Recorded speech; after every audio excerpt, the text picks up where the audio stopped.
Alors la guerre d'agression de la Russie au cœur de l'Europe et les nouvelles priorités stratégiques des États-Unis sont autant de raisons qui ont amené les Européens à prendre conscience de la nécessité d'assurer leur propre sécurité. Lors du dernier sommet de l'OTAN, les Alliés se sont engagés à augmenter substantiellement leurs dépenses de défense à hauteur de 3,5%, plus 1,5% pour le financement des infrastructures critiques d'ici 2035. Cet effort inédit lié à un rattrapage devenu nécessaire est une excellente nouvelle pour les Européens, qui actent ainsi la fin de la période des dividendes de la paix et prennent en main leur destin. Mais respecter cet engagement est un véritable défi pour les Européens et pour de nombreuses nations européennes, ainsi que pour la crédibilité de leur défense collective. D'une part, à cause du très haut niveau d'endettement des pays européens à hauteur de 15 000 milliards d'euros, avec une mention spéciale pour la France, avec 113% de son PIB. Et d'autre part, à cause de la poursuite du soutien à l'Ukraine et à sa reconstruction qui est estimée à 500 milliards d'euros. La défense européenne est un bien commun qui devrait faire l'objet d'un financement commun. Et pour éviter de fragiliser notre défense collective par une Europe à deux vitesses, il convient d'étudier l'option des obligations européennes dédiées à la défense, qu'on appelle eurobonds, et il faut étudier cela sans tabou. Mais ça ne suffira pas pour trouver les 500 milliards d'euros par an dont nous avons besoin pour atteindre l'objectif final. Il faudra donc aussi mobiliser le financement privé en réorientant l'épargne des ménages européens, dont aujourd'hui près de 300 milliards d'euros financent l'industrie américaine. Et il faudra également trouver des solutions innovantes pour renforcer les fonds propres des entreprises afin qu'elles puissent se développer et répondre à la demande croissante et urgente de matériel militaire. Cet afflux massif d'argent à venir très prochainement comporte cependant deux risques que j'ai identifiés. Le premier, c'est de ne pas répondre aux besoins opérationnels des armées européennes face aux menaces futures à cause d'un réflexe d'achat sur étagère dans l'urgence, sans réelle réflexion prospective ou collective. Et cela milite certainement pour la mise en place d'un processus de planification de défense européen, similaire à ce qui est fait dans l'OTAN, mais peut-être d'une façon plus frugale, afin de compenser les facilitateurs stratégiques américains. Et le deuxième risque que l'on peut identifier, c'est que cet afflux massif d'argent ne contribue pas à diminuer notre dépendance technologique et industrielle à des acteurs qui sont extérieurs à l'Europe. Que ce soit par habitude, parce qu'il est très difficile pour un pays de s'affranchir de l'apparent confort de la technologie américaine, ou que ce soit par déni, dans l'espoir d'un prochain retour à la normale, c'est-à-dire un réengagement américain dans la sécurité de l'Europe. La réponse est peut-être dans la préférence européenne. Alors si les alliés européens se sont engagés à dépenser plus, comment s'assurer qu'ils vont dépenser mieux et mieux ensemble ? Nous savons ce qu'il faut faire pour soutenir notre effort de défense, mais nous ne le faisons pas. Comment surmonter nos contradictions ? L'objectif de cette table ronde, c'est précisément d'apporter des éléments de réponse pour surmonter les obstacles existants. Et nous avons la chance aujourd'hui d'accueillir des intervenants de haut niveau, particulièrement compétents sur tous ces sujets pour nous éclairer sur les solutions. Je me tourne vers vous maintenant, Madame la sénatrice Hélène Conway-Mouret. Vous êtes actuellement vice-présidente de la Commission des Affaires étrangères, de la Défense et des Forces armées du Sénat. Vous avez été ministre délégué aux Affaires étrangères chargé des Français de l'étranger de 2012 à 2014 et vice-présidente du Sénat entre 2018 et 2020. Vous avez rédigé de nombreux rapports d'information parlementaire sur la défense, dont le dernier est particulièrement d'actualité puisqu'il s'agit de la base industrielle et technologique de défense européenne, une ambition à muscler, paru en 2025. Eh bien, madame, je vous invite à rejoindre le pupitre pour introduire notre sujet et planter le cadre de notre débat.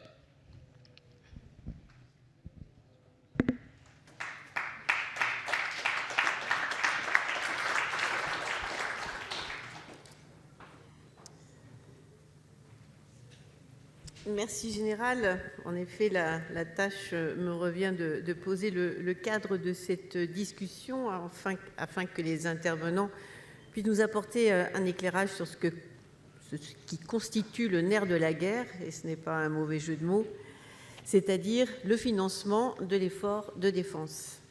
Ce dernier, vous le percevez spontanément, se fait dans un contexte particulier, alors que notre continent a été projeté brutalement après 70 ans de paix relative, n'oublions pas quand même la guerre des Balkans, dans une réalité que nous pensions révolue, celle du retour de la guerre.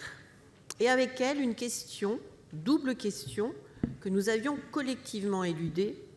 Sommes-nous prêts à payer pour notre sécurité? Et que sommes-nous prêts, dans un contexte de rareté de l'argent public, à sacrifier ou à créer pour le permettre? J'en ajouterai volontiers une troisième. Avons-nous la volonté politique de le faire maintenant, alors que nous n'avons plus le luxe du temps long, ni la capacité de la sous-traiter à un tiers, pas plus d'ailleurs que l'excuse de l'ignorance, car nous connaissons parfaitement nos faiblesses, l'OTAN via le NATO Defense Planning Process de 2025 et l'Union européenne via la boussole stratégique en 2022, puis le livre blanc pour une défense européenne de 2025, ont en effet cartographié nos trous capacitaires avec une précision chirurgicale. La question ne porte donc plus sur le diagnostic, mais sur comment dépenser plus, ce que nous faisons déjà, voir comment dépenser mieux, sachant tout de même que l'argent en lui seul n'a pas d'idée, et même comment dépenser mieux ensemble, ce qui est non seulement souhaitable, mais nécessaire, voire existentiel pour notre industrie de défense. Je vais commencer par aborder le dépenser plus, avec quelques rappels de ce qui s'est passé au niveau européen depuis 2022. Oscar Wilde, si familier à l'irlandaise que je suis, écrivit que l'on est libre de plaindre les pauvres vertueux, mais que l'on n'est bien entendu pas obligé de les admirer. Plainte ou admiration, c'est ce que nous allons aborder dans un premier temps. Pendant plusieurs décennies, la défense est restée du domaine par excellence de la souveraineté étatique. La Commission européenne n'y intervenait qu'à la marge, des instruments existaient certes, l'AED, le FED, la Facilité européenne pour la paix, mais les États membres les regardaient avec une réserve prononcée, les dotaient chichement et en faisaient un usage limité. Le paysage institutionnel a cependant profondément évolué. L'Union européenne dispose désormais d'un commissaire dédié à la défense. Ce signal autant symbolique que politique traduit une mutation de fond dans la conception même des compétences communautaires.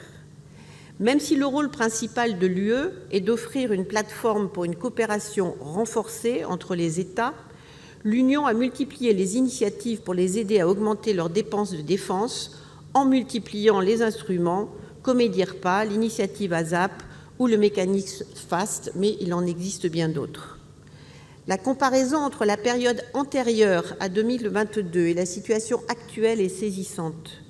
Résistant aux attaques de pénurie, les crédits européens, qui n'étaient que de 8 milliards d'euros dans le cadre du FED, sont en effet portés à 150 milliards dans le cadre du programme SAFE, qui porte aujourd'hui une ambition, une rupture d'échelle sans précédent dans l'histoire de la construction européenne.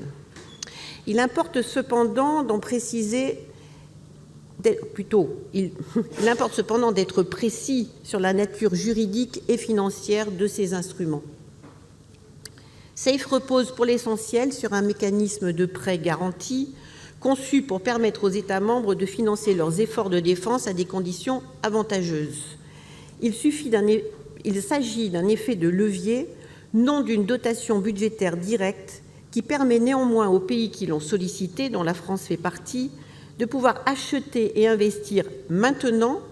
Il ne se substitue pas pour autant à l'effort national. Il en démultiplie les effets pour atteindre les 800 milliards du programme ReArm Europe et répondre aux besoins du réarmement européen laissés à la charge des États. Nous ne pouvons cependant pas occulter ce que ce réarmement se fait à un moment d'endettement important pour beaucoup de pays européens. les pauvres vertueux que j'évoquais à l'instant. Seul un effort collectif et solidaire permettra d'imaginer que ces efforts budgétaires puissent être durables pour tous. De nombreuses possibilités sont envisageables, comme la mobilisation de l'épargne privée sur les marchés de capitaux ou encore l'émission d'eurobonds pour la défense, déjà mentionnée par le général, ainsi que le préconise d'ailleurs l'excellent rapport du groupe de travail Eurodéfense Finance. Nous sommes forcés d'être créatifs et sortir de notre zone de confort si nous voulons véritablement être au rendez-vous de l'histoire, celle que nous écrirons et non celle qui nous sera imposée. 2022 a également constitué un point de bascule. Une pression considérable s'exerce sur les États membres pour qu'ils accélèrent leurs efforts de défense et d'équipement. L'Alliance atlantique a ainsi fixé comme objectif minimal aux États membres d'affecter 3,5% de leur PIB au financement de leurs dépenses de défense. Plusieurs pays d'Europe centrale et orientale atteignent ou dépassent le seuil de 4% que la majorité a dépensé en 2025, un peu plus de 2%. Ainsi, les dépenses de défense des États membres de l'UE ont augmenté de 62,8% en 5 ans pour atteindre 381 milliards d'euros l'année dernière. La France, de son côté, va actualiser sa loi de programmation militaire avec une trajectoire encore plus ambitieuse pour atteindre 64 milliards d'euros en 2027 plutôt qu'en 2030. La Direction générale de l'armement a pour sa part annoncé des perspectives de commande à hauteur de 41 milliards d'euros et le Premier ministre français, hier, a annoncé la création d'une plateforme France Munitions dotée d'un budget de 8,5 milliards d'euros supplémentaires d'ici 2030. Cette accélération de la demande répond à une contrainte industrielle de premier ordre. Notre base de production n'est pas organisée selon les principes d'une économie de guerre. Elle fonctionne sur commande, selon des cycles longs, dans une logique de haute technologie, de faible volume et de coûts unitaires élevés. Cette architecture, parfaitement adaptée à un contexte sans engagement dans un conflit de haute intensité et tournée vers l'exportation vers des pays tiers, révèle aujourd'hui ses limites face à la possibilité d'un conflit territorial en Europe. Aujourd'hui, la question clé est moins celle des stocks que celle des flux et de notre capacité à produire plus vite et en plus grande quantité. Nous en arrivons logiquement aux dépenser mieux, puisque les efforts financiers au niveau national et européen sont réels, voire substantiels. Le danger est l'engagement de dépenses rapides qui ne s'inscrivent pas dans une logique ni de retour économique, ni stratégique pour l'Europe. Notre continent, il faut le noter, a pour tradition de vendre et d'acheter à l'extérieur. C'est le résultat d'un marché intérieur fondé sur la concurrence et qui n'a pas encouragé de ce fait les industriels à travailler ensemble, ni les pays à acheter chez leurs voisins au risque de voir leurs industriels dépassés par les leurs. L'achat sur étagère représente par conséquent un danger majeur, et je partage cette analyse avec vous, Général. Si l'industrie européenne est dans l'incapacité de livrer dans les délais requis, les commandes se reportent vers des fournisseurs extra-européens, ce qui va à la fois accroître notre dépendance vis-à-vis d'États tiers et stimuler la croissance et la recherche-développement de ces pays au détriment de notre propre tissu industriel. Certains de nos partenaires ont déjà emprunté cette voie. C'est une réponse à une urgence opérationnelle, mais également un signal d'alarme que nous ne saurions ignorer. La réponse à ce défi appelle à l'action. Réorienter résolument les investissements vers l'industrie de défense et entreprendre une réforme substantielle des cadres réglementaires. Il s'agit de revoir les règles de standardisation, de reconsidérer l'approche du risque dans les procédures d'acquisition et de refonder les processus de test et de validation en partant des besoins opérationnels exprimés par les forces armées plutôt que des impératifs administratifs, nous inspirer de ce qui se passe en Ukraine. Ainsi, la préférence européenne doit cesser d'être un vœu pieux pour devenir une réalité industrielle et stratégique dans un ensemble humain de 450 millions d'habitants, au PIB cumulé de 22 000 milliards d'euros et au niveau d'épargne des ménages de l'ordre de 40 000 milliards d'euros, soit autant que les États-Unis. C'est un changement de culture dont nous avons besoin, autant qu'un changement des règles. Enfin, la dimension sociale et l'ancrage de la BITD dans les territoires et les consciences peut nous amener à dépenser plus et mieux. D'abord, en pensant la défense comme une politique industrielle et territoriale, en entraînant ensuite l'opinion publique dans cet effort qui va demander des sacrifices dans d'autres domaines, en suscitant enfin un intérêt dans les métiers liés à une industrie qui a longtemps souffert d'une image négative. L'enjeu politique est là. Pour que l'effort de défense puisse être soutenu dans la durée, les citoyens doivent le percevoir non comme un tribut consenti, mais comme un investissement dont ils tirent des bénéfices tangibles, en plus de la contribution à la protection de nos nations. C'est aussi à ce prix qu'ils se rassureront sur la capacité de l'Europe à disposer d'une dissuasion collective crédible à l'égard de tous ceux qui la menacent. Cela suppose des filières industrielles qui s'étoffent, des programmes de formation qui se développent, des start-up de défense qui émergent et entraînent avec elles une nouvelle génération dans les métiers stratégiques, contribuant ainsi à la croissance économique. La montée en puissance des technologies duales, notamment dans le spatial, le cyber et l'IA, renforce les retombées économiques civiles de l'investissement de défense. L'Allemagne l'a compris. Le Sondervermögen a mobilisé 100 milliards d'euros pour la défense. La Pologne investit elle aussi à un rythme soutenu. Les équilibres industriels européens sont en mouvement. Si la France dispose d'une avance technologique réelle, la question est de savoir si elle saura la transformer en avance compétitive et coopérative au sein de l'Europe. Et je terminerai en pensant à Edgar Faure, qui avait l'habitude de rappeler à l'occasion de l'examen annuel des projets de loi de finances que le budget, c'est l'art de cultiver les illusions dans le jardin des hypothèses. Et Beckett ajoutait quant à lui que les fleurs, fussent-elles des illusions, essayent de garder un peu de soleil pour que le soir ne soit pas tout à fait obscur. C'est bien l'horizon financier qui s'offre à nous et que les échanges qui vont suivre permettront d'éclairer, je l'espère, par leur richesse et leur diversité. Et je vous remercie pour votre bienveillante attention.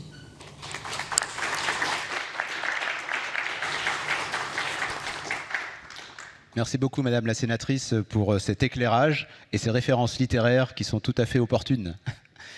Bien, eh bien, pour continuer sur la réflexion en termes de dépenser mieux et dépenser mieux ensemble, eh bien, je me tourne vers notre panel et je vais d'abord vous les présenter, en commençant par Monsieur l'ambassadeur Manuel de la Camara. Vous êtes vice-président d'Eurodéfense Espagne. Mais auparavant, vous avez eu une très riche et longue carrière diplomatique de près de 45 ans. Vous avez occupé des fonctions diplomatiques à Washington, en Iran, à Vienne, au Maroc, en Russie. Vous avez été également représentant permanent adjoint de l'Espagne auprès de l'OTAN. Vous avez été conseiller pour les affaires européennes au sein de votre ministère. Et bien sûr, vous avez été ambassadeur d'Espagne en Turquie et en Azerbaïdjan, puis au Brésil et en Finlande. Donc une très riche expérience diplomatique. Ensuite, nous avons le plaisir d'accueillir Vincent Thomassier. Donc, vous êtes ingénieur général de l'armement en deuxième section. Et après une belle carrière à la DGA, vous avez rejoint le groupe européen MBDA, notre missilier, en 2019, où vous occupez aujourd'hui le poste de vice-président senior chargé du développement des marchés et de la veille concurrentielle. Vous êtes également le vice-président de la division défense de l'association européenne ASD, donc notre grand syndicat de défense et d'aérospace européen. Monsieur Arthur Königsberg, vous êtes président et fondateur du think tank Eurocréative, qui est dédié au dialogue entre la France et la région centre-européenne à travers la recherche, les politiques publiques et l'organisation d'événements. Vous avez également fondé le cabinet de conseil stratégique Iron Bridge, qui accompagne les entreprises françaises des secteurs de la défense et des technologies duales dans leur développement en Europe, notamment dans les pays d'Europe centrale et orientale. Et vous êtes l'auteur de l'essai « L'Europe de l'Est n'existe pas », où vous déconstruisez en fait ce concept. Enfin, je terminerai par M. Kalin Stoyanov de Destinus. Vous êtes d'origine bulgare et responsable du développement commercial pour l'Europe de l'Est chez Destinus. Donc j'en déduis que vous n'avez pas lu le livre d'Arthur Koenigsberg. Auparavant, vous avez occupé des fonctions de direction chez Daeda Lean, une entreprise qui a été la première à certifier l'IA pour les applications critiques en matière de sécurité dans le secteur aéronautique. Et vous avez également travaillé chez Rolls-Royce, Airbus et Lufthansa. Donc, fort de toute cette compétence sur la scène, eh bien, j'adresserai ma première question à Arthur. Nous sommes souvent confrontés en Europe à l'affichage d'ambitions nationales plutôt chauvines et qui ne sont ni partagées ni inclusives au service du collectif. À titre d'exemple, le chancelier allemand Friedrich Merz a dit qu'il voulait faire de la Bundeswehr la force conventionnelle la plus puissante d'Europe. De la même façon, la France, dans sa dernière revue nationale stratégique, a écrit qu'elle souhaitait disposer de l'armée la plus efficace du continent. Donc face à cette compétition intra-européenne, quel est votre sentiment ? Merci mon général. Ce qui est rassurant avec les propos des dirigeants allemands que vous rappelez, c'est qu'au fond, en Europe, la France aujourd'hui n'a pas le monopole du chauvinisme. Et on sait que l'Europe s'est beaucoup construite contre, en tout cas d'un point de vue économique, contre les monopoles, mais en tout cas le monopole du chauvinisme, la France ne l'a pas. Plaisanterie mise à part, et pour rester sur ce sujet du chauvinisme, j'entends beaucoup ces 2 derniers jours à Paris et même ces derniers mois, au fond depuis le retour de Donald Trump à la Maison-Blanche, et c'est vraiment un discours assez partagé à Paris, au final nous avions raison. Sur l'autonomie stratégique européenne, nous l'avons dit pendant des années à nos partenaires européens, le fait qu'il était désormais important d'être autonome d'un point de vue stratégique parce que l'allié américain n'est au fond pas fiable et ce n'est pas un choix de souveraineté, de reposer d'un point de vue de sécurité et stratégique sur la relation transatlantique. Il y a une partie qui est terriblement vraie. La France avait à 50% raison. Les 50% restants, et ça, je l'entends peu, c'est que dans le même temps où le président de la République, Emmanuel Macron, promouvait cette idée d'autonomie stratégique européenne depuis 2017, dans le même temps, et exactement en même temps, et ça, tous les Européens, en tout cas concernés par cette question, s'en rappellent, il promouvait le rapprochement stratégique avec la Fédération de Russie. En 2017, en 2018, en 2019, en 2020, en 2021, en 2022. Jusqu'au 24 février 2022, la France disait à ses partenaires européens que l'Europe devait construire une architecture de sécurité et de confiance avec la Fédération de Russie. Malgré l'invasion de la Géorgie en 2008, malgré la première invasion de l'Ukraine en 2014, avec cette prise du Donbass et de la Crimée, la France continuait de dire à ses partenaires, à ses alliés, ceux qui ont une frontière commune avec la Fédération de Russie, notamment les États baltes, la Pologne, qu'il fallait se rapprocher de la Fédération de Russie et mettre en pause, ou en tout cas s'éloigner de l'Alliance américaine. Donc la France, à ce moment-là, était terriblement inaudible en Europe. Et quand il y a ce sursaut et ce réveil stratégique qui intervient après l'invasion à grande échelle de l'Ukraine le 24 février 2022, puis le retour de Donald Trump à la Maison-Blanche qui, effectivement, depuis un an, distribue des baffes politiques ou stratégiques aux Européens, les Français se disent « nous avions raison ».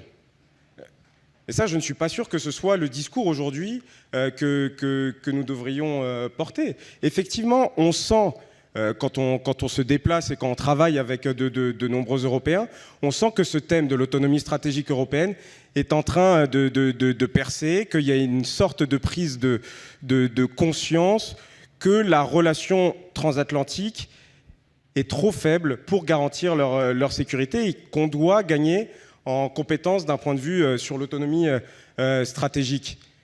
Mais même là-dedans, il faut que nous devons nous mettre terriblement à la place de pays qui sont très dépendants de cette relation transatlantique, dont les élites politiques, militaires, stratégiques et dont les opinions publiques ont été biberonnées depuis des années, depuis la fin de la guerre froide, depuis leur libération du communisme et de l'occupation soviétique, de la relation transatlantique.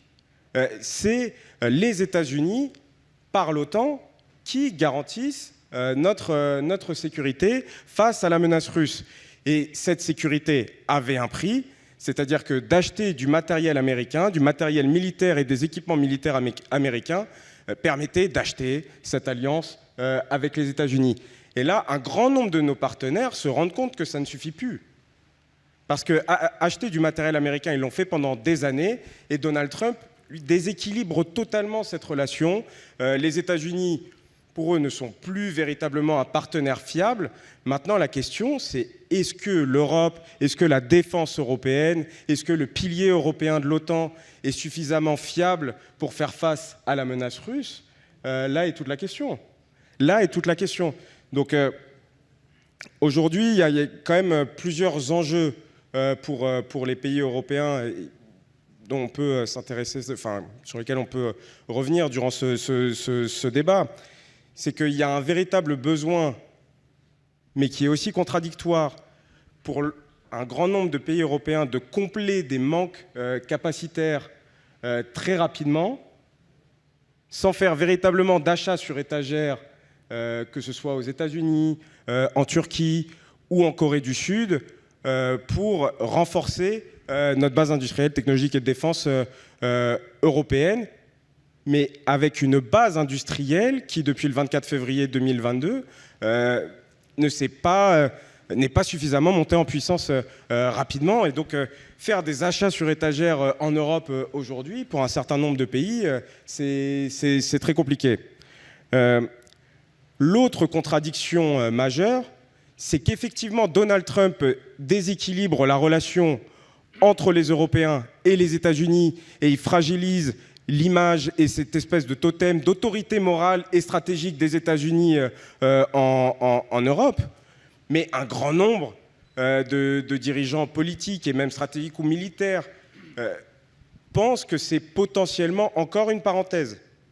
C'est-à-dire que peut-être que s'il prend une claque électorale aux midterms, ou si les démocrates demain, dans les prochaines élections, reviennent au pouvoir, cette relation transatlantique et la place des États-Unis dans l'OTAN pourraient revenir comme avant.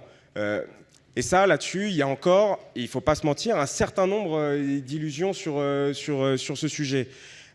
Et là-dedans, vous citiez l'Allemagne. Effectivement, l'Allemagne a un cas très intéressant à regarder du point de vue défense, avec ses 500 milliards investis dans la défense pour les prochaines années, une BITD qui monte très rapidement en puissance. Et pour revenir à la France, pour moi, l'enjeu majeur, et on pourra l'aborder aussi aujourd'hui, c'est comment la France peut apparaître comme un véritable partenaire de confiance pour la majorité des pays européens. Et aujourd'hui, notamment sur la frontière qui nous intéresse, cette frontière orientale qui sépare l'Europe de la Fédération de Russie, la France est effectivement de plus en plus active. 500 soldats stationnés en Estonie sur la base de Tapa, ou 1500 soldats stationnés à Cincu en Roumanie dans les cadres de missions de réassurance de l'OTAN. Oui, c'est un signal que la France monte dans sa présence dans ces pays, qu'il y a une confiance qui est en train de naître, mais elle n'est pas totale. Elle n'est pas totale. Donc, pour un peu refaire le titre aussi de notre séquence et qu'on avait décidé ensemble, oui, il y a cette idée de dépenser plus, mieux et mieux ensemble. Mais je crois que le cadre conceptuel est aussi très important et je pense qu'aujourd'hui, il faut aussi penser plus, mieux et mieux ensemble. Merci pour cette première intervention. C'est vrai qu'on n'entend pas beaucoup le fait que les Français se sont un peu trompés sur la nature des relations avec la Russie. Et en fait, ça illustre le fait que la géographie et l'histoire façonnent les politiques des pays. Quand on est français, bien, on est inscrit dans la pensée de De Gaulle et lorsque l'on promeut l'autonomie stratégique, c'est en fait une certaine équidistance par rapport au bloc américain et par rapport à la Russie. Je pense que c'était plutôt ça le sens du positionnement français qui ne voulait pas rejeter la Russie. Mais c'est facile à faire lorsqu'on est protégé par les Alpes et que voilà, on a notre histoire et notre géographie. Donc c'est tout à fait intéressant de le remettre en perspective. Vincent, très souvent, les Européens, dans les circonstances actuelles, affichent la volonté de s'émanciper de la dépendance américaine, mais en même temps, ils sont soumis à une injonction contradictoire, celle du président Trump qui leur dit « achetez du matériel américain et peut-être que vous aurez une garantie de sécurité américaine ». Alors, d'après vous, comment les Européens peuvent surmonter ce dilemme ? Merci Jean-Marc. Arthur l'a rappelé, ce n'est pas que depuis Trump qu'il y a cette politique de chantage ou aussi de bargain économique pour certains pays pour lesquels l'industrie de l'armement leur permettait de se positionner et obtenir quelque chose des États-Unis. Ce n'était pas pétrole contre nourriture, c'était armement contre voiture pour certains, mais c'était quand même, il y avait aussi cette dimension-là. Et puis c'était aussi, on l'entendait beaucoup, il y avait une justification liée au fait que la BITD européenne n'était pas capable de livrer à temps, la BITD européenne n'était pas capable de livrer les bonnes capacités ou des capacités up-to-date, et qu'il était souvent moins cher d'acheter aux États-Unis ou d'avoir des équipements plus rapides. C'était un autre temps. Aujourd'hui, Arthur, vous l'avez rappelé, le positionnement américain, le fait que les Américains, les États-Unis menacent maintenant des partenaires de l'OTAN sur leur territoire, la sécurité d'approvisionnement qui est mise en danger.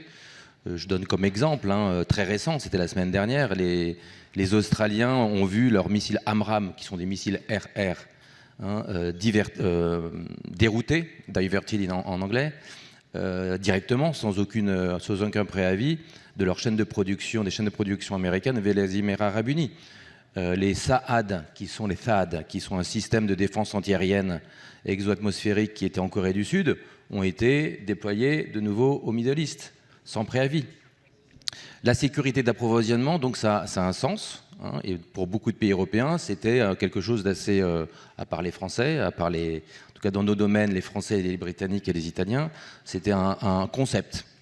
Aujourd'hui, c'est une réalité, et l'Ukraine également a démontré un autre impératif, c'est la capacité aussi à maîtriser la définition des systèmes. Alors nous, on donne souvent l'exemple du Scalp Storm Shadow, qui est un missile de croisière de très longue portée.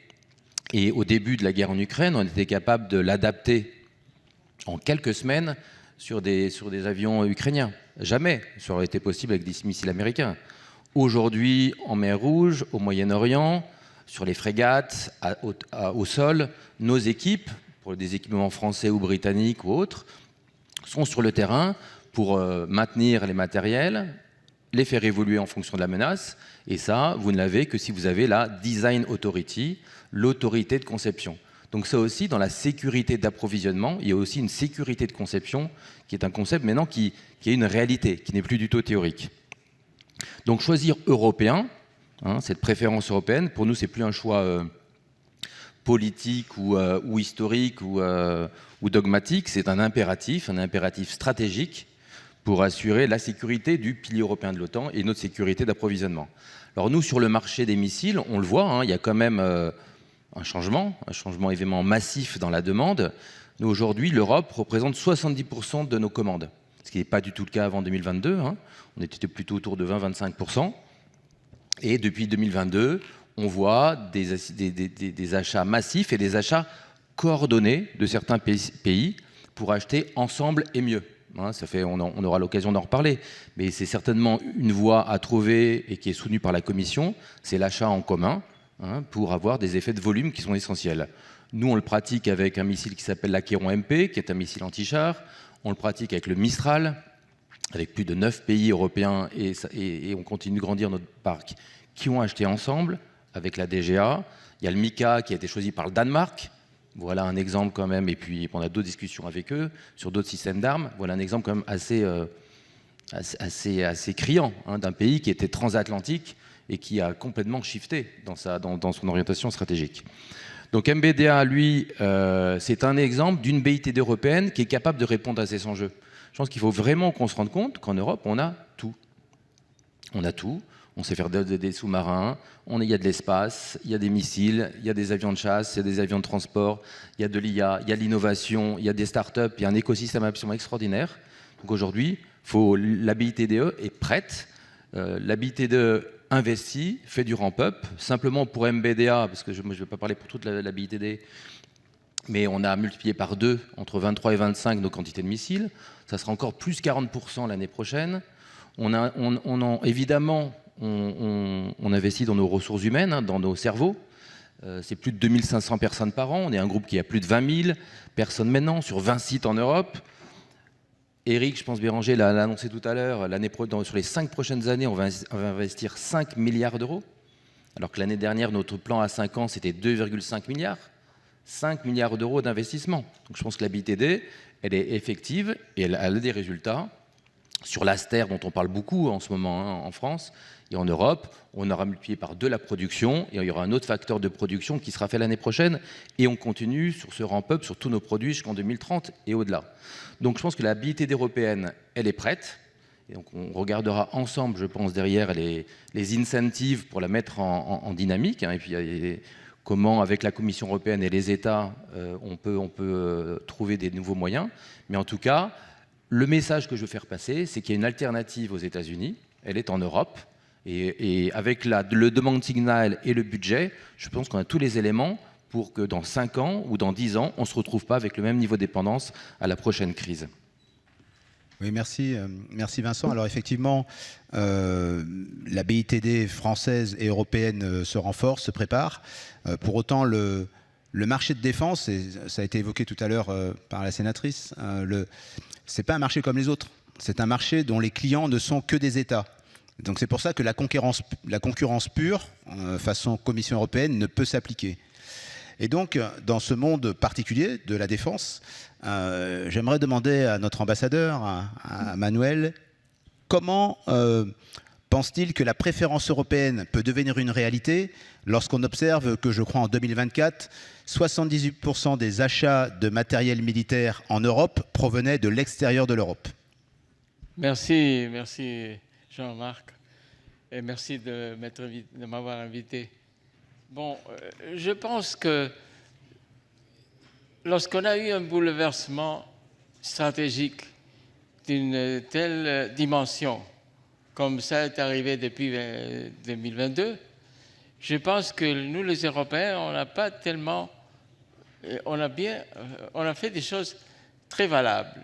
Alors, je suis positif là-dessus. Nous avons une industrie de la défense qui est puissante. L'année dernière, les recettes de l'industrie européenne arrivaient à 200 milliards d'euros. Ça veut dire une augmentation de 13,84% par rapport à l'année 24. Donc, notre industrie de la défense est puissante. Le problème, c'est que c'est une industrie très fragmentée, comme on le sait très bien. Nous avons, par exemple, 14 types de chars de combat, tandis que les Américains n'ont que 1. Nous avons 12 avions de chasse, tandis que les Américains n'ont que 3. Et de même avec les frégates et toutes les autres choses. Donc, ce qui nous manque, c'est d'abord d'avoir une vision européenne qui surmonte les intérêts nationaux. Ça, c'est très difficile. C'est plus facile à dire que de vraiment le faire. Donc, comment on peut surmonter ces problèmes, que nous n'avons pas une vision stratégique commune, on n'a pas une vision de risque qui est commune. Ce matin, on entendait parler de représentants du Danemark qui sont vraiment préoccupés de ce qui peut se passer sur la mer Balte s'il y a finalement une fin de la guerre en Ukraine, parce que nous aurons une Russie qui est agressive et qui a été mobilisée pendant beaucoup de temps. Et alors, c'est clair que peut-être qu'ils vont être agressifs. Donc, le problème, c'est que comment on voit les choses au Danemark, en Pologne, aux Pays-Bas, ce n'est pas la même chose qu'on le voit en Espagne. Malheureusement, c'est ça. Et les citoyens en Espagne ne voient pas les choses de la même façon. Donc, mais il faut voir, je crois qu'il faut bien insister, parce que ce que nous faisons maintenant, c'est absolument important pour le futur. Il faut penser à ce que c'est le coût de la non-Europe sur le point de vue de la défense, de l'industrie pour la défense. Parce qu'il y a un gouffre énorme que nous perdons chaque année, 40 milliards d'euros, parce que nous ne travaillons pas efficacement ensemble. Et ça, c'est une chose qu'il faut le dire. Il y a un coût de la non-Europe sur ce point. Mais, évidemment, on parle de comment on peut éviter tellement d'acheter sur étagère, parce que, évidemment, on achète aux Américains. Bon, ce n'est pas tellement simple que ça, parce que, malheureusement, on a eu une collaboration avec les Américains de longue haleine. Ça devient, depuis très longtemps, on a cette collaboration dans la plupart de nos pays depuis très longtemps. Et puis, nous avons des capacités que nous n'en avons pas. Par exemple, il y a 12 pays européens qui ont commandé déjà plus de 450 F-35. Malheureusement, on n'a pas en Europe pour le moment un avion de chasse de 5e génération pareil. Par exemple, le Patriot, le système Patriot pour la défense aérienne et contre-missiles, c'est la même chose. Aussi le Seahawk, hélicoptère d'attaque ou d'autres capacités que nous n'avons pas. Alors, ce n'est pas tellement facile de remplacer les capacités américaines d'un jour à l'autre. Mais ce qu'il faut faire, c'est de travailler mieux et plus ensemble, comme vous l'avez dit. D'ailleurs, il faudrait voir comment on peut harmoniser nos besoins opérationnels. Je ne sais pas si le système de planification de l'OTAN nous aide à harmoniser nos besoins opérationnels. Ça, c'est une question qu'on devrait se poser, parce que je ne suis pas tellement sûr que ça nous donne ce que nous avons besoin. Et en plus, évidemment, il faut dépenser plus conjointement et plus en coopération. On a évidemment le EDIS, qui c'est la stratégie européenne pour l'industrie de la défense, qui nous a donné l'objectif d'arriver à 40% des achats conjoints et en coopération pour l'année 2030. Et ça, je crois que c'est un objectif très clair qu'on devrait respecter. Alors, il faut agir plus efficacement. Après, dans la prochaine intervention, je parlerai un peu de la collaboration entre l'Espagne et la France. Je crois que cette collaboration est un bon modèle de ce qu'on peut faire ensemble. Et justement, il y a des succès qu'on a réussi déjà et qu'on peut encore avoir, qui sont très importants. D'autre côté, on devrait aussi voir qu'est-ce qu'il y a qui nous empêche de travailler mieux et travailler plus ensemble. Je pense qu'il y a plusieurs choses, mais par exemple, il y a le Fonds européen de la défense, pour faire un décaissement, pour payer, il prend 2 années. C'est trop. Et surtout, les petites et moyennes entreprises ne peuvent pas supporter une telle délai pour recevoir les fonds. Les petites et moyennes entreprises, je pense que pour nous mettre à jour du point de vue technologique, sont très importantes. Peut-être c'est les PME qui sont à l'avant-garde du développement technologique. Mais malheureusement, elles dépendent toujours des grands champions, des entreprises qui traînent. Et il y a très peu de concours qui sont spécialement axés sur les PME. Je pense que ça, c'est très important. Et enfin, on doit voir que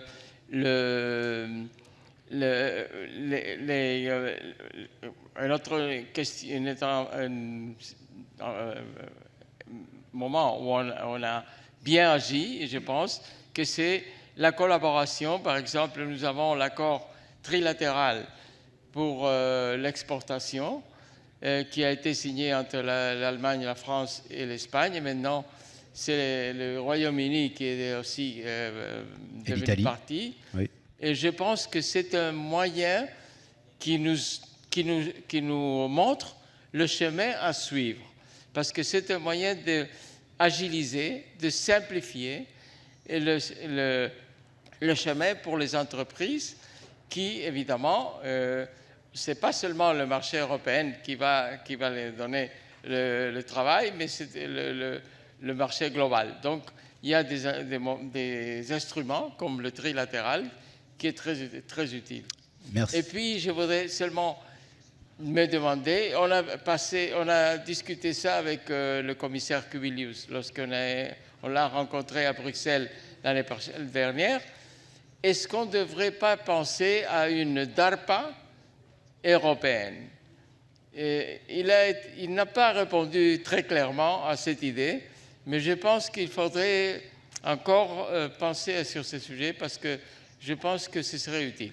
Merci. Merci beaucoup, Manuel. Donc, on retient que la première des choses, c'est de développer une vision stratégique commune, une perception plus partagée des menaces, et puis finalement pour l'aspect développement des capacités militaires, peut-être dans le cadre d'une planification de défense européenne, c'est de mettre un dispositif qui favoriserait la consolidation de la demande, l'harmonisation des besoins des armées pour que, in fine, nous développions des systèmes qui soient les plus communs possibles et les moins fragmentés possibles.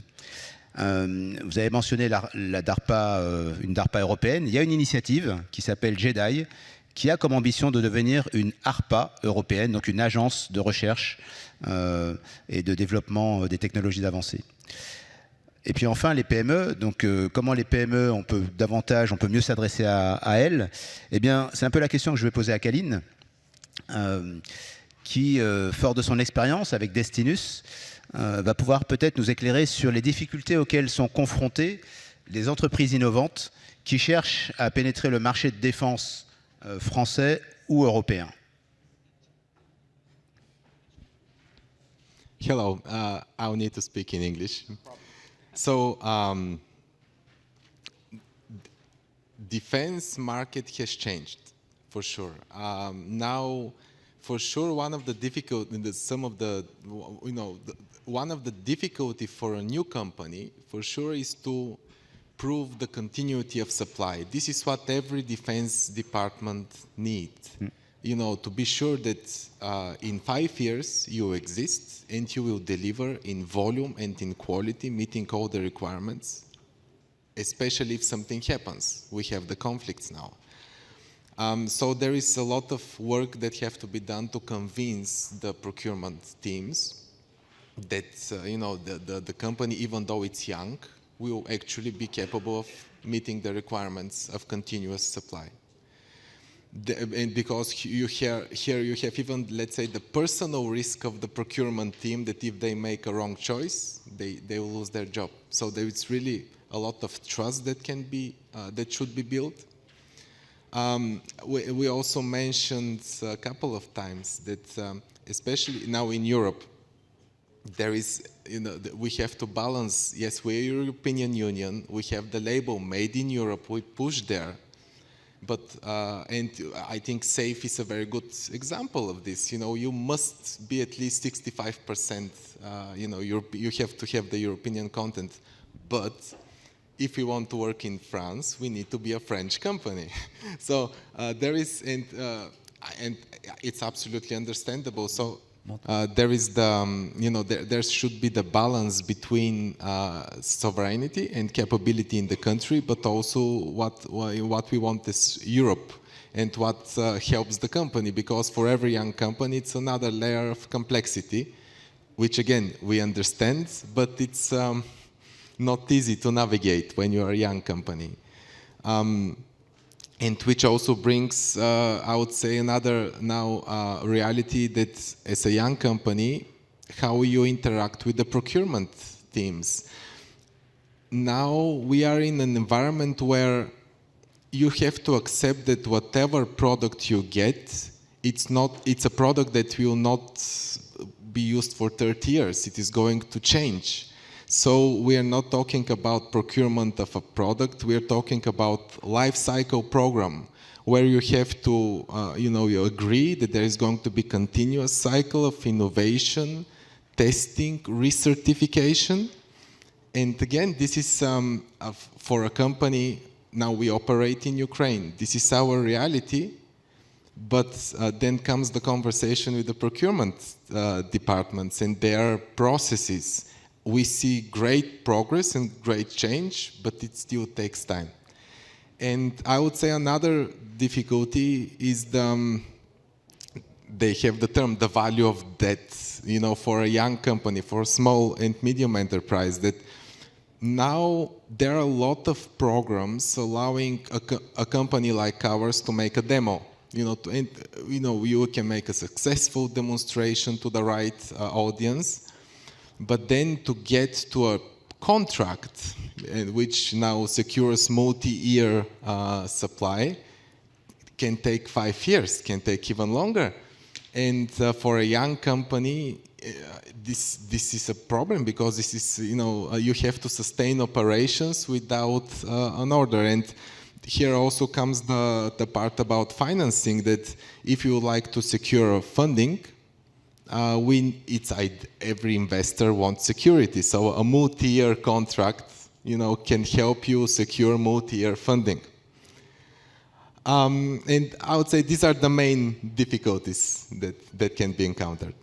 Merci beaucoup, Kalin. Effectivement, on voit bien qu'une grande entreprise, un intégrateur qui est multinational, a plus de facilité à utiliser tous les outils existants en se projetant dans chacun des pays pour accéder à un marché, alors qu'une entreprise en croissance, une PME, eh bien, elle n'a pas cette même facilité et c'est un environnement très difficile.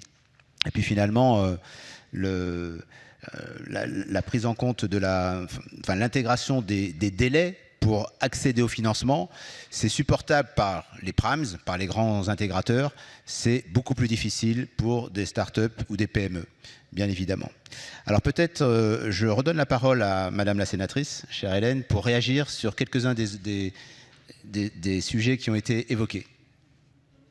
Oui, très rapidement. D'abord, l'ensemble des questions et des réponses m'amène à penser que l'obstacle principal que nous avons, c'est le temps.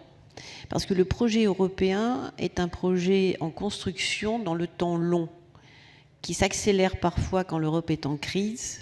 Et nous en avons fait la démonstration de ce qui s'est passé depuis 2022, mais qui était inconcevable il y a une dizaine d'années. En 2019, j'avais fait un rapport parlementaire sur la défense européenne, le défi de l'autonomie stratégique.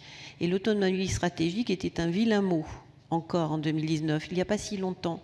Pourquoi ? Parce que, en fait, on demandait à un certain nombre de pays, et ça a été très bien rappelé, de nier leur histoire, de nier cette relation stratégique qu'ils achetaient sciemment, consciemment, tout en créant une dépendance totale avec une confiance qui existait. Aujourd'hui, le problème que nous avons, c'est le manque de confiance et de se dire que finalement, cette dépendance n'est pas simplement militaire, elle est énergétique. Regardez le chantage aujourd'hui au gaz, par exemple, dès qu'il y a une opportunité. Et donc, je pense que c'est sur des éléments politiques que nous pouvons avoir un changement dans un certain nombre de pays, ne pas leur demander, en effet, de renier tout ce qu'ils ont été depuis quelques décennies, ou tout ce qu'ils ont bâti en matière de sécurité, mais de se dire que nous sommes dans un temps différent, et un temps qui doit s'accélérer pour nous tous. Et c'est cela que nous n'avons pas, parce que la BITDE est embryonnaire, elle est fragmentée, et elle va mettre du temps à se mettre en place. Et aujourd'hui, le problème principal, c'est de ne pas être en capacité, je crois, nous, Européens, d'avoir un projet crédible pour remplacer, finalement, ce que les États-Unis ont fait jusqu'à présent. Nous savons très bien que nous sommes en cours de construction. Et quand M. Rutte a mentionné le nom de Daddy, en parlant de Donald Trump, ça fait sourire tout le monde. Mais dans l'esprit de beaucoup, en fait, l'Europe, c'est encore cette adolescente qui a quand même atteint sa majorité, mais qui ne le sait pas. Elle ne sait pas qu'elle est riche, elle ne sait pas qu'elle est forte, et elle pense qu'elle doit continuer à dépendre de Daddy, qui lui donne son argent de poche ou pas, pour continuer à avancer. Donc, je pense que c'est tout cela, en fait, qui fait qu'aujourd'hui, nous avons ce temps long que nous n'avons pas, et nous sommes dans cette course de vitesse à essayer de rattraper tout ce que nous n'avons pas fait, parce que nous étions quand même très confortablement installés avec le parapluie américain. Tout à fait. C'est vrai que c'est sans doute ce qui distingue la France de ses alliés européens. C'est que la France a eu ce réveil stratégique il y a 70 ans, et elle a fait des efforts continus depuis lors pour être le plus autonome possible. Et être autonome, ce n'est pas ne pas être dans une alliance ou relier ses alliances, hein, mais simplement cet effort a été continu dans la durée. Et nos alliés européens doivent faire le même effort, mais ils ont beaucoup moins de temps pour le faire. Et le réveil est bien sûr assez brutal. Alors je me tourne maintenant vers Vincent pour évoquer le problème de l'opposition entre les intérêts industriels nationaux, qui sont souvent vécus comme insurmontables, au détriment des programmes structurants communs. Quelles sont finalement les propositions concrètes que l'on pourrait faire pour dépasser ces difficultés ? Alors j'imagine, Jean-Marc, tu fais référence à un programme dont tout le monde parle, dont je ne parlerai pas. Parce que pour nous, on est membre de ce programme, on est en charge du pilier 3, chargé de faire des remote carrières, et pour nous, ça marche très bien. Voilà, donc c'est encore un succès de coopération pour MBDA. Voilà, mais parce que je pense qu'il est important de rappeler, je ne sais pas si tout le monde connaît MBDA, mais MBDA et la coopération, c'est vraiment notre ADN, hein, c'est notre background, on a été créé par ça, pour ça. Alors, dans un tout autre domaine d'espace-temps, hein, c'était l'époque où il n'y avait pas d'argent, où l'industrie européenne des missiles était subclaquante, et qu'il fallait créer un asset commun, sinon on allait tous mourir. C'est plus du tout le cas aujourd'hui, mais 20 ans plus tard, MBDA, donc cet objet de coopération qui reste intégré, est le troisième acteur des missiles au monde. Donc il y a une offre concurrente aux États-Unis, monsieur l'ambassadeur, il y a une offre pertinente et avec des sujets de coopération. Je me suis amusé avant de venir à regarder sur ChatGPT ou le chat, enfin vous regarderez, quels sont les meilleurs programmes en coopération en Europe. 3 sur 5 sont des programmes de MBDA. Il y a l'Aster, voilà, qui a été créé dans les années 80, fin des années 80, avec un SAM-TNG qui continue d'évoluer et qui sera aussi performant que le Patriot, qui a été choisi par la France, l'Italie et d'autres pays européens bientôt, vous le verrez. Il y a le Météor, qui est l'équivalent de l'AMRAAM, qui a démontré toutes ses performances en Inde et dans bien d'autres conflits. Vous avez aussi le Scalp et bien d'autres, et nous continuons à préparer l'avenir en coopération avec nos États. Donc ça marche, et ça marche aussi parce que cette coopération, nous, on considère qu'elle est nécessaire, parce que vous l'avez dit, elle évite aussi la fragmentation de la demande, hein, qui tuera l'industrie européenne, contrairement aux États-Unis où il y a une demande unique. Le marché européen reste fragmenté, donc il est absolument essentiel qu'au moins il y ait une offre qu'il ne le soit pas. Donc la coopération européenne, elle amène cette capacité à ne pas fragmenter l'offre.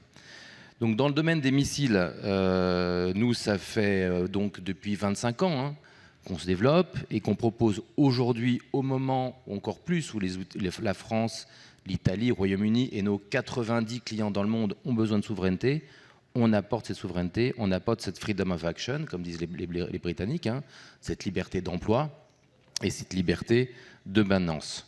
Donc comment aller plus loin? Là, je vais peut-être faire un lien quand même avec ce qui se passe à la Commission, parce qu'on ne peut pas parler de coopération européenne sans évoquer cette dimension européenne et communautaire et intergouvernementale. Donc moi, je parle de la règle des 3 C, hein, donc coopération, consistance et common procurement, and common preference. Donc on va commencer par la coopération. Coopération entre les États, elle est fondamentale. Nous, on pense et on promeut la coopération intergouvernementale. Hein. C'est vraiment les États qui doivent aujourd'hui prendre la main et non la Commission pour définir le besoin.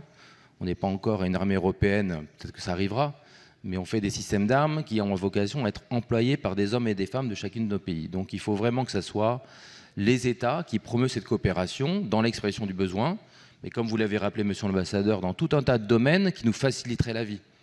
Simplification des normes, simplification des règles d'exportation. Vous avez mentionné l'accord initialement hispanique, UK, Italie, Pays-Bas vont rentrer.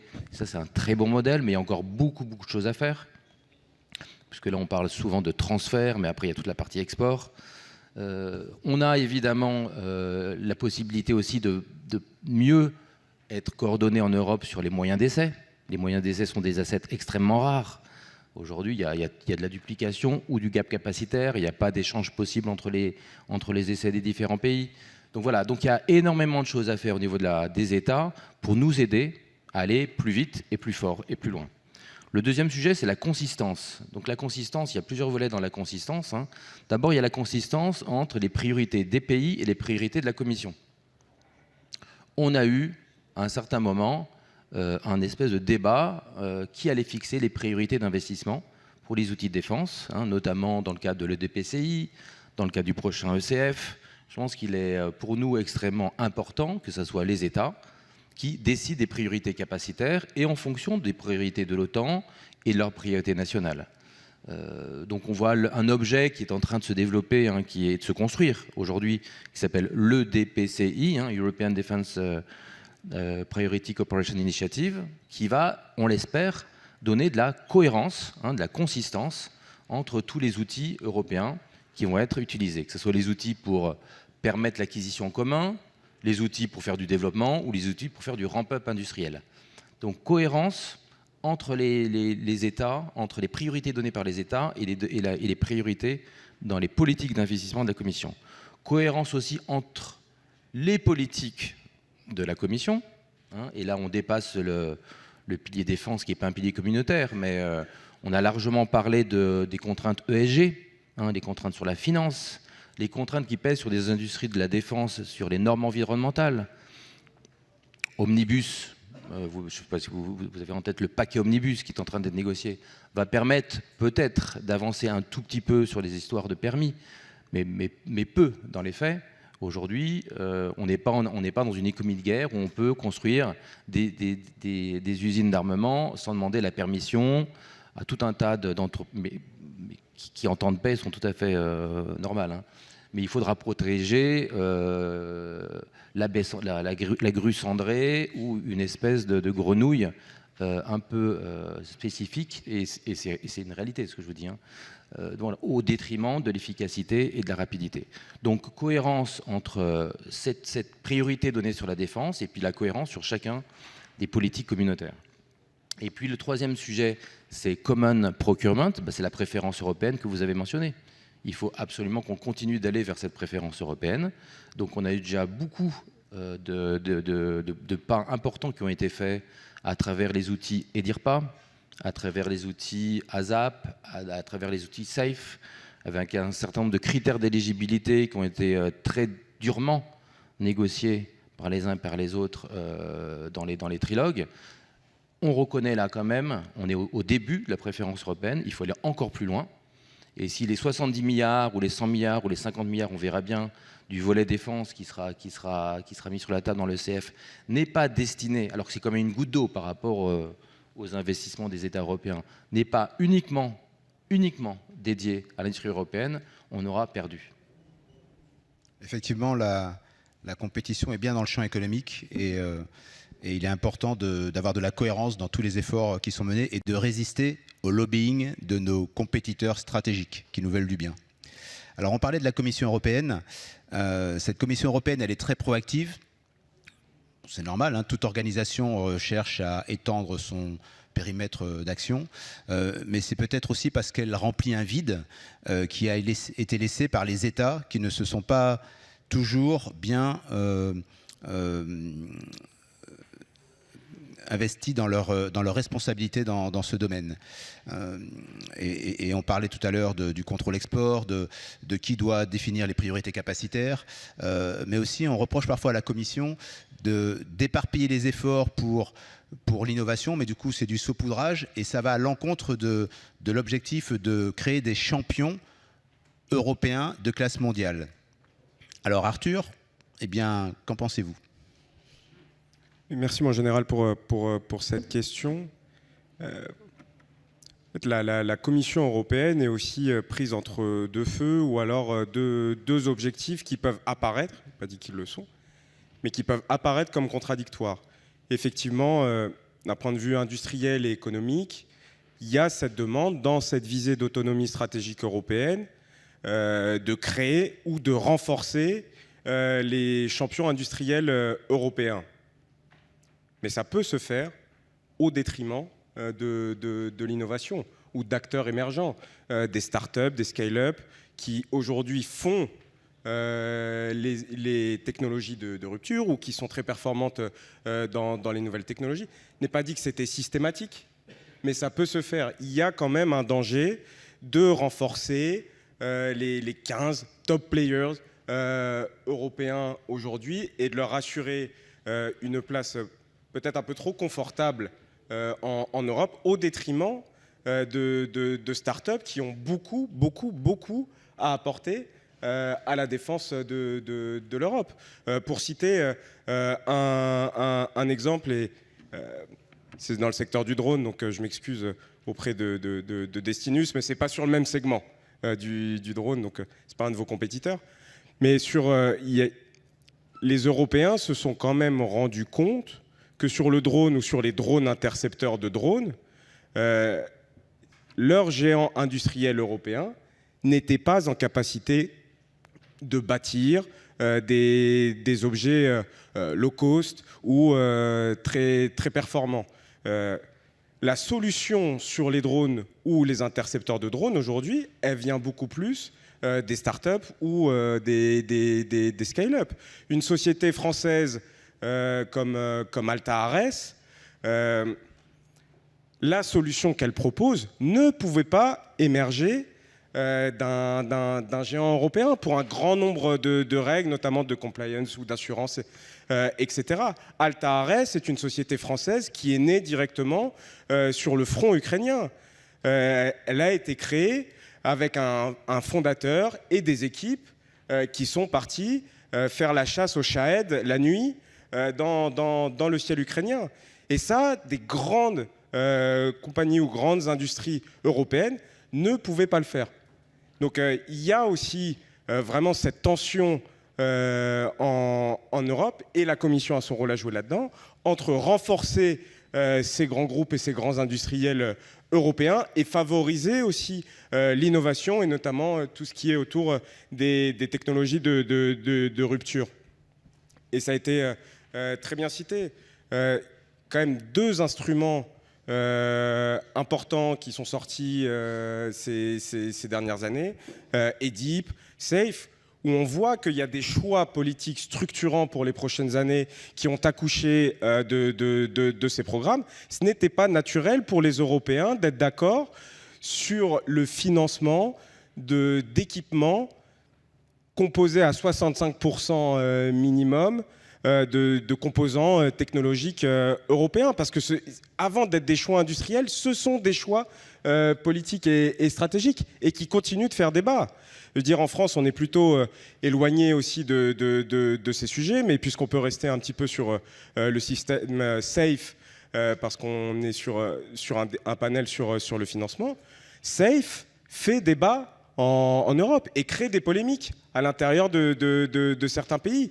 par exemple, chez son plus grand bénéficiaire, la Pologne, qui bénéficie de près de 44 milliards de prêts garantis dans ce système SAFE. Lorsque le Premier ministre Donald Tusk a dû faire valider ce projet de loi par le Parlement polonais, le président polonais, parce qu'on est dans une logique de cohabitation aujourd'hui en Pologne, le président polonais a mis son veto sur ce projet de loi. Président Nawrocki, qui est plutôt pro-Trump, plutôt de la mouvance MAGA, plutôt dans des discours anti-européens ou eurosceptiques.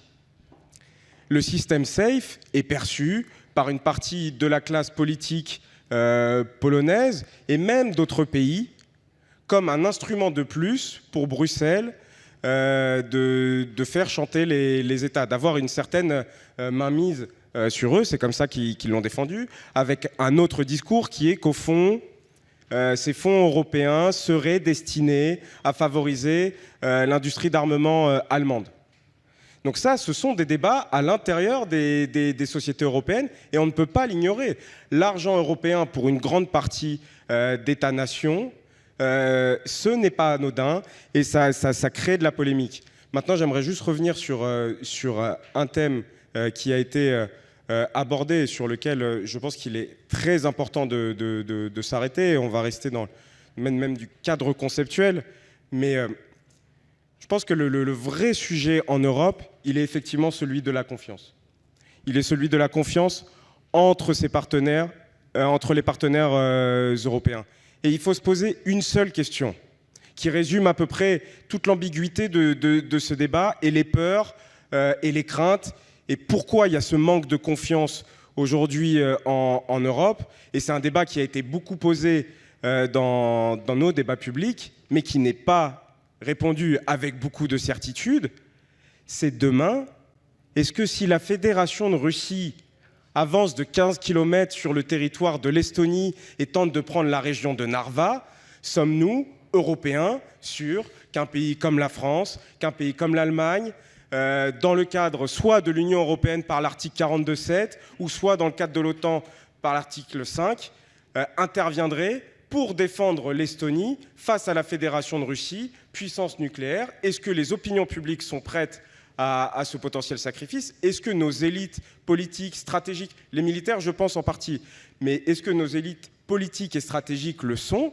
Cette question, vous pouvez vous la poser personnellement. Est-ce que demain, si la Fédération de Russie attaque l'Estonie ou un des pays baltes, est-ce que les pays européens se mettront en ordre de bataille pour se battre contre l'armée russe? Et ça, ce n'est pas une évidence. Et tant qu'on n'aura pas répondu avec évidence là-dessus, nous aurons un manque de confiance criant en Europe.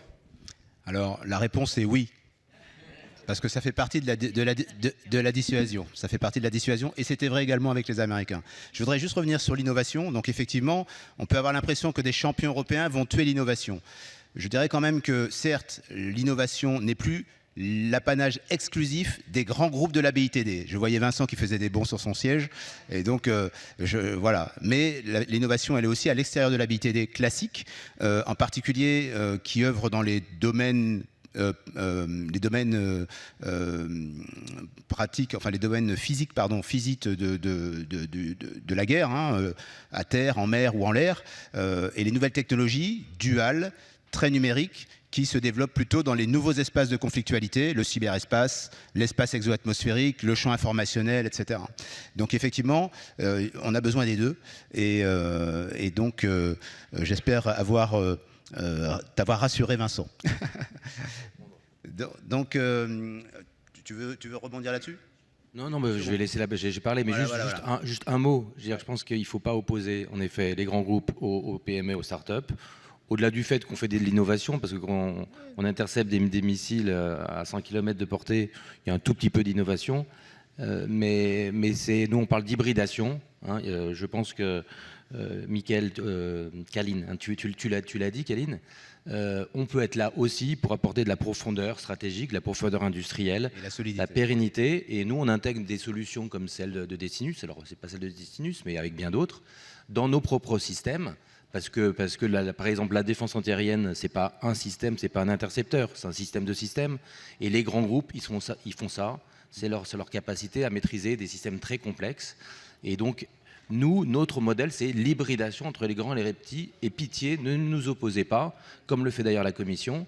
Ça serait contre-productif pour la BITD européenne. Très bien, merci beaucoup Vincent. Alors dans le temps qui nous reste, qui est court, parce que finalement, beaucoup de densité dans ces échanges, je voudrais demander à Manuel,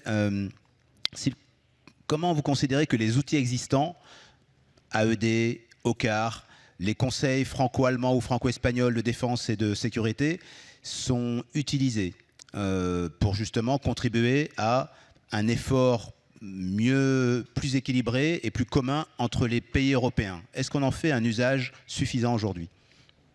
Merci. Je pense que l'instrument qui nous donne les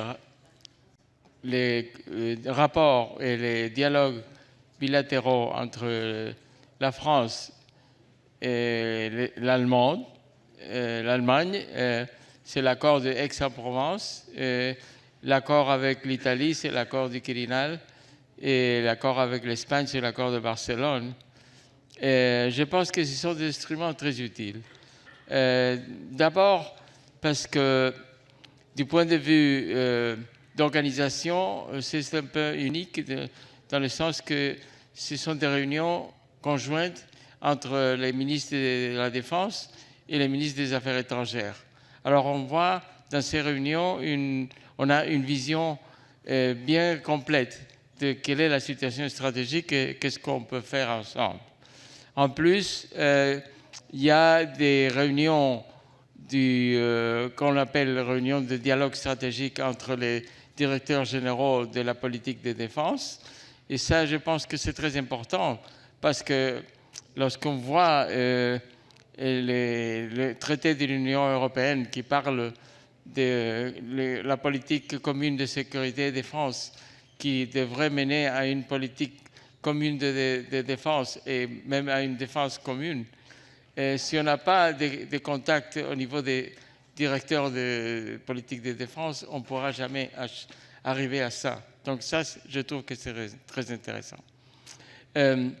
Du point de vue industriel, je pense que le dialogue aussi est très, très convenable parce qu'on a beaucoup de projets ensemble.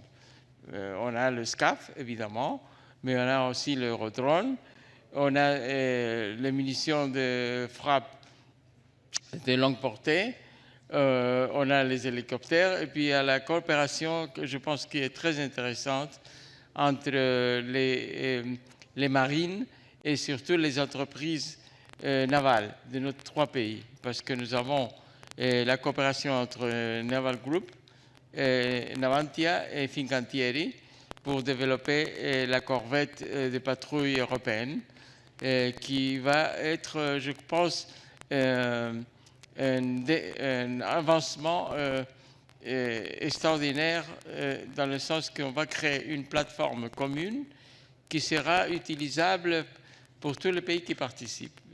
On a même parlé, je ne sais pas si ça donnerait un jour, à une espèce de Airbus naval, pour quoi que les trois compagnies deviennent une seule. Ça, ce serait quelque chose que nous qui sommes très européennes, on voudrait bien que ça arrive, mais peut-être on ne le verra pas. Mais en tout cas, c'est un développement très intéressant, aussi parce que ce n'est pas seulement développer la plateforme, mais aussi d'harmoniser le système de logiciels. C'est aussi ce qui est intéressant de s'organiser pour ne pas concurrencer entre nous dans le troisième marché, ce qui est, je crois, un développement un peu encore plus loin que le trilatéral. Alors on se met d'accord pour que lorsqu'on a un concours, mettons en Inde ou en Australie, il y a une des deux compagnies qui soit le prime contractor et puis l'autre compagnie sera celle qui apporte les systèmes et les composants et tout ça. Donc, je crois que c'est un développement intéressant. Au sujet des moyens qui nous dont on dispose à l'Union européenne. Je l'ai dit déjà avant, je pense qu'on on devrait faire plus usage des fonds européens pour la défense. On ne le fait pas beaucoup, tellement qu'on pourrait, parce que la bureaucratie et les difficultés bureaucratiques, par exemple, pour encaisser les fonds, ça prend beaucoup de temps. L'OCAR, je pense qu'il était un peu oublié. Donc, maintenant, on a le Rearm Europe, les Readiness 2030. C'est bien, mais je pense qu'il faut évidemment mieux utiliser les moyens qu'on a à l'Union européenne. Et évidemment, dans les prochaines périodes budgétaires de l'Union européenne, il faudra évidemment augmenter bien clairement le budget pour la défense. Merci beaucoup Manuel. Alors effectivement, on voit bien que les initiatives qui agrègent plusieurs pays volontaires pour avancer, eh bien c'est peut-être la meilleure formule pour démarrer des initiatives et puis ensuite pour agréger progressivement d'autres pays européens. Comme nous arrivons à la fin de notre panel, eh bien je vous invite à me joindre pour remercier tous nos intervenants.